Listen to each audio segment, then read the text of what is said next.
दोस्तों नमस्कार। दोस्तों मैं सतबीर सिंह अपने यूट्यूब के भारत लिंक ग्लोबल चैनल पर आपका स्वागत करता हूं। दोस्तों पिछले 2 दिन से मैंने 2 वीडियो बनाई है राव इंद्रजीत जी के ऊपर कि राव इंद्रजीत जी कैसे हरियाणा के दक्षिणी हरियाणा के एक बहुत बड़े कद्दावर नेता हैं, मुख्यमंत्री के दावेदार हैं और उनकी लगभग 10 से 15 सीटों के ऊपर अच्छी पकड़ भी है। लेकिन राव इंदरजीत जी को बीजेपी है ना वो उनके एक तरह से पर कतरने लग रही है यानी उनको दरकिनार करने लग रही है। तो जब 2 वीडियो में मैंने लगातार ये बात बताई तो मेरे कुछ दोस्तों ने कमेंट करके भी और पर्सनली भी मुझसे पूछा कि बीजेपी ऐसा क्यों कर रही है? तो मैं समझता हूँ दोस्तों ये अधूरा सवाल है।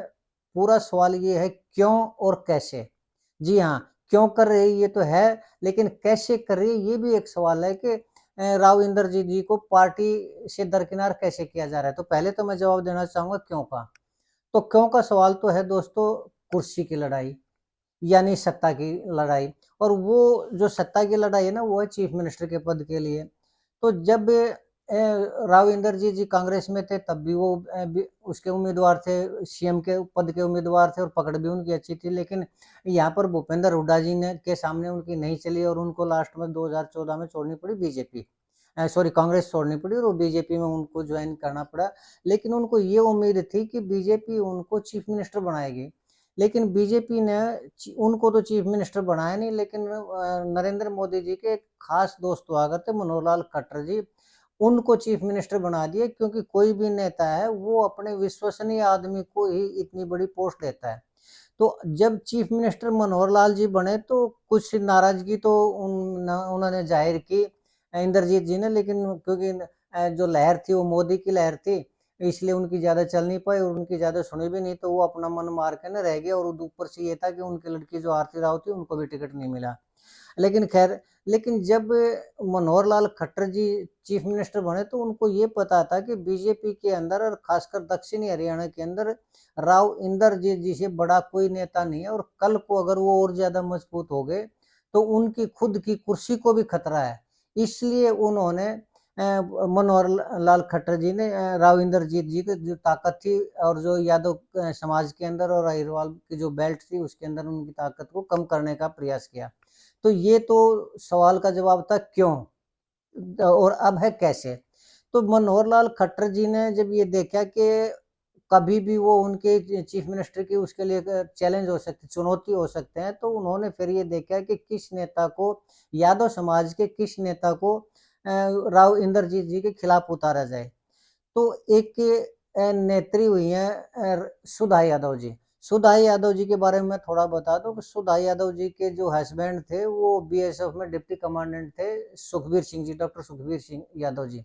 तो वो कारगिल युद्ध में 99 में कारगिल युद्ध हुआ था और उसमें वो पाकिस्तान के उनसे सैनिकों से लड़ते हुए वो शहीद हो गए और उनका उस टाइम कुछ कारगिल युद्ध का ऐसा प्रभाव था कि जितने भी शहीद हुए थे उनका देश में बहुत ज्यादा मान सम्मान था। और उस टाइम हरियाणा के अंदर जो मोदी जी हैं वो ठीक है उस टाइम तो गुजरात के मुख्यमंत्री थे, लेकिन उससे पहले वो हरियाणा के प्रभारी रह चुके थे और वो जानते थे सुधा यादव को जानते थे। तो जब उसकी बारी आई राव नरबी सॉरी इंद्रजीत जी की बारी आई कि इंद्रजीत के खिलाफ किसको उतारा जाए, तो 1999 में अटल बिहारी वाजपेयी जी थे प्रधानमंत्री। तो अटल बिहारी वाजपेयी जी को सुधा यादव का नाम सुझाने वाले और टिकट दिलवाने वाले थे नरेंद्र मोदी जी। तो 1999 में गुड़गांव से लोकसभा का चुनाव जो बीजेपी का था वो उसकी टिकट मिली सुधा यादव जी को और कांग्रेस में थे उस टाइम इंद्रजीत जी, उनको टिकट मिली गुड़गांव से कांग्रेस की। लेकिन सुधा यादव जी ने उनको हरा दिया। क्यों? क्योंकि उनका कारगिल शहीद का इतना बड़ा मान सम्मान था कि लोगों की जो सहानुभूति थी वो भी सुधा यादव जी के प्रति थी और वो जीत गई। तो जब 2014 में खट्टर साहब मुख्यमंत्री बने और जब उनको ये दिखाई दिया कि अब टकराव इंद्रजीत जी के साथ होगा ही होगा, तो उन्होंने सबसे पहले सुधा यादव को राव इंद्रजीत के खिलाफ उतारा। लेकिन 1999 से लेकर 2014-15 में दोस्तों 15 साल हो चुके थे और 15 सालों के अंदर सुधा यादव जी की जो पकड़ थी वो ढीली हो चुकी थी, कमजोर हो चुकी थी। क्यों? क्योंकि उसके बाद जितने भी चुनाव हुए राव इंद्रजीत जी ने जीत दर्ज करवाई लोकसभा से, गुड़गांव लोकसभा से, और उनके मुकाबले का कोई भी नेता नहीं था, न बीजेपी में न किसी और में, और उन्होंने सबको हरा दिया। लेकिन जब बारी 2014 की आई तो उन्होंने बीजेपी ज्वाइन कर ली, और तब तक वो बीजेपी की लहर भी थी, तो उसमें उनकी पकड़ थी जो यादव बेल्ट के ऊपर और भी ज़्यादा हो गई, तो सुधा यादव जी कुछ कर नहीं पाई। तो जब सुधा यादव जी उनके सामने कुछ नहीं कर पाई, तो खट्टर साहब ने फिर उनके खिलाफ यानी यादव बेल्ट के उसमें वोटरों के ऊपर अपना प्रभाव जमाने के लिए राव नरबीर जी हैं उनको उतारा। राव नरबीर जी बादशाहपुर हल्के से 2014 में उनको टिकट मिली थी, और वो विधायक बने थे, बाद में मंत्री बने थे, और वो भी एक मजबूत नेता, और यादव बेल्ट के अंदर उनकी अच्छी खासी पकड़ है, और वो भी धुर विरोधी राव इंद्रजीत जी के विरोधी रहे हैं। तो उन्होंने अपना थोड़ा-थोड़ा प्रयास किया, और राव इंद्रजीत का जो प्रभाव था वो यादव बेल्ट में कम करना शुरू किया, और उसके साथ ही एक रणधीर कापड़ीवास जी हुआ करते, वो रेवाड़ी के विधायक हुआ करते, वो भी राव इंद्रजीत जी के खिलाफ थे, तो मनोहर लाल खट्टर जी ने उनको भी मैदान में उतार दिया।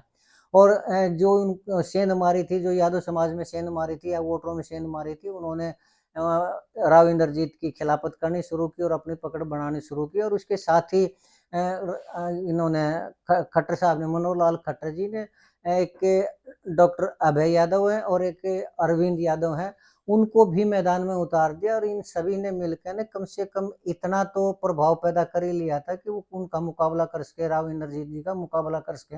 लेकिन 2019 के चुनाव में राव नरबीर की टिकट कटवा दी इंद्रजीत जी ने बादशाहपुर हल्के से, और उन्होंने अपना वीटो पावर इस्तेमाल किया, और किसी भी सूरत में पार्टी को ये बोल दिया कि बादशाहपुर हल्के से राव नरबीर को टिकट नहीं मिलेगी। खैर बीजेपी ने, पार्टी हाईकमान ने उनकी सुनी, खट्टर साहब की उसमें चली नहीं, और बादशाहपुर हल्के से मनीष यादव जी थे, वो उनके खास आदमी आते राव इंद्रजीत जी के, उनको टिकट मिल गई। तो उनको टिकट मिलने से राव नरबीर जी थे, वो अच्छे खासे पार्टी से भी नाराज हुए, और उनके तो खिलाफ वो थे ही थे। तो राव नरबीर जी ने कि युवा कैंडिडेट हुआ करते राकेश दौलताबाद, अब वो निर्दलीय उम्मीदवार थे, तो उन्होंने अपने जितने भी सपोर्ट थे, वोटर थे, वो सपोर्ट करने के लिए बोल दिया राकेश दौलताबाद को। राकेश दौलताबाद राव नरबीर यादव की वजह से वो इलेक्शन जीत गए, और जो ये इंद्रजीत यादव थे, उनका जो मनीष यादव आ था, वो हार गया इलेक्शन उसमें बादशाहपुर हल्के से। तो इससे इंद्रजीत यादव जी की जो राव इंद्रजीत यादव की जो पकड़ थी, वो पार्टी में और भी कमजोर हुई। तो अब बारी आई फिर इसकी 2024 के इलेक्शन की, और तब तक जो भी मनोहर लाल खट्टर जी जहाँ भी जिस भी स्टेज पे जाया करते, या फिर अकेले राव इंद्रजीत जाया करते, तो उन्होंने मनोहर लाल खट्टर की बुराई करनी शुरू कर दी, उनके ऊपर एलिगेशन लगाने शुरू कर दिए। तो इसका नतीजा ये हुआ कि उन्होंने काम भी नहीं करवाया हिरवाल बेल्ट के अंदर, और विकास भी नहीं हुआ, तो उससे उल्टा नुकसान हुआ राव इंद्रजीत जी को। लेकिन अब बारी आई 2024 के चुनाव की। 2024 के चुनाव में राव इंद्रजीत जी ने 11 सीट मांगी थी, लेकिन पार्टी ने उनके लिए मना कर दिया कि अगर पार्टी में रहना है तो आपको इतनी सीटें नहीं मिलेंगी। फिर उन्होंने 7 सीटें मांगी, तो 7 सीटें भी उनके समर्थकों को नहीं दी, और पार्टी ने बड़ी मुश्किल से 5 सीटें उनको दी। लेकिन तब तक मनोहर लाल खट्टर जी के प्रति एंटी इनकम्बेंसी थी, वो हरियाणा के अंदर ज़्यादा थी, और उनकी जगह नायब सिंह सैनी जी थे, उनको सीएम बना दिया गया था। लेकिन उसके बावजूद ही पार्टी को लग रहा था कि अब की बार शायद सत्ता है वो कांग्रेस के पास जाएगी, तो वो भी थोड़ा रिस्क नहीं लेना चाह रही थी, और उन्होंने राव इंद्रजीत यादव की जो वो थी लड़की थी आरती राव, उनको टिकट दे दिया अटेली से, और वो बड़ी मुश्किल से जीत पाई।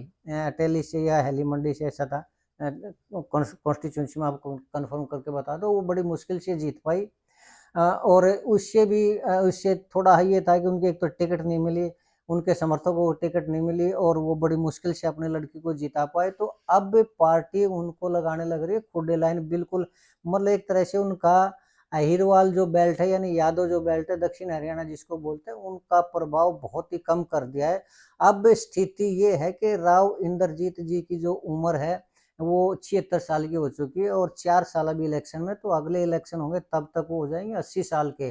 और 80 साल की उम्र में न तो उनका इतना ज़्यादा प्रभाव रहेगा, और न इतनी ज़्यादा वो एक्टिव भी रहेंगे, और पता नहीं इलेक्शन लड़ पाएंगे कि नहीं लड़ पाएंगे। लेकिन उनकी जो हसरत है चीफ मिनिस्टर बनने की, तो मैंने कल और परसों में बताया था कि अगर राहुल गांधी हरियाणा में सत्ता लाना चाह रहे हैं, तो उनको ऑफर देनी पड़ेगी राव इंद्रजीत को चीफ मिनिस्टर की। और चीफ मिनिस्ट्री की अगर उनको देगी, तो दक्षिणी हरियाणा की चौधरी के नाम से, जैसे भूपेंद्र हुड्डा ने रोहतक की चौधर का नारा दिया था, ऐसे दक्षिणी हरियाणा की चौधर का भी और चीफ मिनिस्ट्री दक्षिणी हरियाणा में लाने का भी एक प्रभाव पड़ेगा, डेफिनेटली प्रभाव पड़ेगा।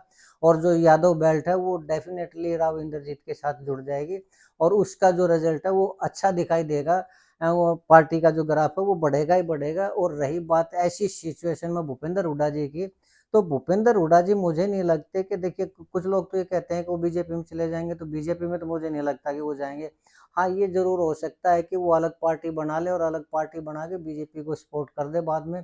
लेकिन अगर एक बार बीजेपी के खिलाफ फिर से एंटी इनकम्बेंसी हुई और राव इंद्रजीत को सीएम का दावेदार बनाया गया और दक्षिण हरियाणा अगर उनके साथ हुआ, तो भूपेंद्र हुड्डा का नॉर्थ हरियाणा के अंदर इतना ज्यादा प्रभाव नहीं रहेगा। और वैसे भी अब मेरे हिसाब से उनके 8 तो ऐसी सीट है जो उनके कहने से टिकट दी गई और वो जीते हैं उसमें। हालांकि वो दावा तो 30-32 का करते हैं, लेकिन जो झज्जर और रोहतक के जो कॉन्स्टिट्यूंसी है विधानसभा की, चार हैं दोनों में, उनको तो कह सकते हैं कि वो उनके साथ है।